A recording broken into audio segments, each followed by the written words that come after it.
అవును, కొన్ని సందర్భాల్లో మనము పిల్లలు తండ్రిని కోల్పోతే కనుక వాళ్ళలో ఆ కాన్ఫిడెన్స్ అనేది చాలా తక్కువ ఉండటం వల్ల వాళ్ళు పాస్ అవ్వడం కానీ లేకపోతే ఏదన్నా ధైర్యంగా మాట్లాడడం కానీ లేదు అనేది చూస్తూ ఉంటాం. సో ఇక్కడ ప్రెగ్నెన్సీ టైంలోనే ఇలాంటివన్నీ పాటించడం వల్ల బిడ్డ ధైర్యంగా మంచిగా మాట్లాడటం కానీ అవి ఉంటాయి. జస్ట్ డెఫినెట్లీ ఉంటాయి. సో మనం అది క్లియర్గా చూడొచ్చు. మీరు కావాలంటే సోషల్ మీడియాలో చాలా ప్రూఫ్సే ఉంటాయి మనకి.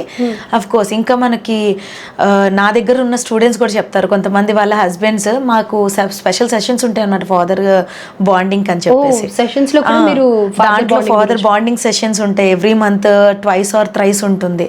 ఆ సెషన్స్ లో ఫాదర్స్ అందరూ వస్తారు, అటెండ్ అవుతారు ఆ సెషన్స్ కి.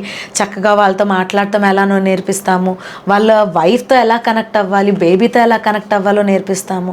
సో ఇలా నేర్పించడం వల్ల కొంతమంది మదర్స్ డెలివరీ అయ్యాక చెప్తున్నారు, మేము పోస్ట్ పార్టంలో ఇంత కామ్గా ఉంటున్నామంటే మా హస్బెండ్ హెల్ప్. ఎందుకు అలా హెల్ప్ చేయగలుగుతున్నారంటే బేబీ రెస్పాండ్.